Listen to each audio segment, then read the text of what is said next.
पूर्ण महाराष्ट्राचे नव्हे तर देशाचे आराध्य दैवत छत्रपती शिवाजी महाराज यांच्याबद्दल बाहेरच्या राज्यातून आलेले ढोंगी साधू म्हणजे धीरेंद्र शास्त्री याने नागपूरमध्ये छत्रपती शिवाजी महाराजांवर आक्षेपार्ह विधान केलं आणि ते विधान महाराष्ट्राचे मुख्यमंत्री देवेंद्र फडणवीस गडकरी साहेब यांच्या समोर केलं तरी या महाराष्ट्रातील ज्यांनी सत्ता बीजेपी भोगत आहे त्यांनी त्या धीरेंद्र शास्त्रीला अडवलं नाही।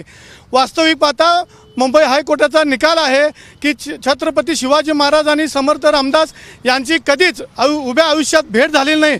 असे असताना महाराष्ट्राच्या जनतेला खोटा इतिहास माती मारण्याचं काम काही राज्य शासनाच्या फूस लावलेले बाणगोय करत आहेत।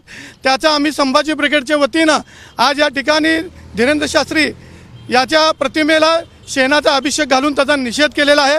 भविष्यामध्ये असे बाणगोय जर महाराष्ट्रात येऊन महाराष्ट्राची शांतता भंग करत असतील, आमच्या महापुरुषांचा अवमान करत असतील, त्यांना संभाजी ब्रिगेड भविष्यात तोंडावर शेण फेकून त्यांना वेळीच धडा शिकवला जाईल असं मी या संभाजी ब्रिगेड वतीनं जाहीर करतो। नुकत्याच झालेल्या नागपूरच्या स्टेजवरती मुख्यमंत्री देवेंद्र फडणवीस नितीन गडकरी साहेब यांच्या समोर जो भोंदू बागेश्वर जो आहे त्यांनी छत्रपती शिवरायांबद्दल जे बेताल वक्तव्य केलेलं आहे की शिवराय हे थकलेले होते आणि त्यांनी रामदास समर्थांना सांगितले की हा राजपाट सांभाळा।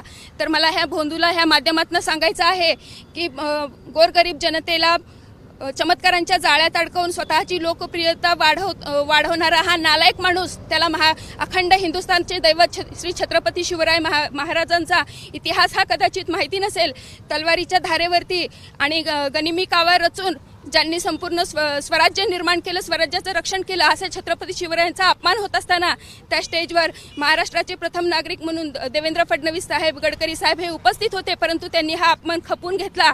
परंतु हा झालेला अपमान आम्ही सहन करून घेणार नाही। मागचे कित्येक वर्ष कित्येक महिने झाले आम्ही पाहत आहोत की हे जे मनुवादी वृत्तीचे जे बांडगुळ आहेत, सोलापूरकर आहे, कोश्यारी आहे, कोरटकर आहेत, हे सतत छत्रपती शिवरायांचं महत्त्व कमी करण्यासाठी, त्यांच्या शौर्याचं महत्त्व कमी करण्यासाठी जी बेताल वक्तव्य करत आहेत, याला हे सरकार कुठेतरी पाठीशी घालत आहे की काय अशी आम्हाला शंका येत आहे। आणि आज संभाजी ब्रिगेडच्या वतीनं आम्ही ह्या भोंदू बागेश्वराच्या प्रतिमेला शेणाचा अभिषेक घातलेला आहे आणि या सरकारला सुद्धा इशारा देत आहोत की इथून पुढे थोर महापुरुषांच्या कार्यावर, कर्तृत्वावर जे कोणी बेताल वक्तव्य करतील त्यांच्यावरती देशद्रोहाचा गुन्हा दाखल करण्यात यावा। अन्यथा अशा भोंदूंना ह्या महाराष्ट्रामध्ये संभाजी ब्रिगेड जिथे दिसेल तिथे तोंडाला शेण लावल्याशिवाय गप्प बसणार नाही, हा इशारा ह्या ठिकाणी आज आम्ही देत आहोत। एबीपी माझा, उघडा डोळे बघा नीट।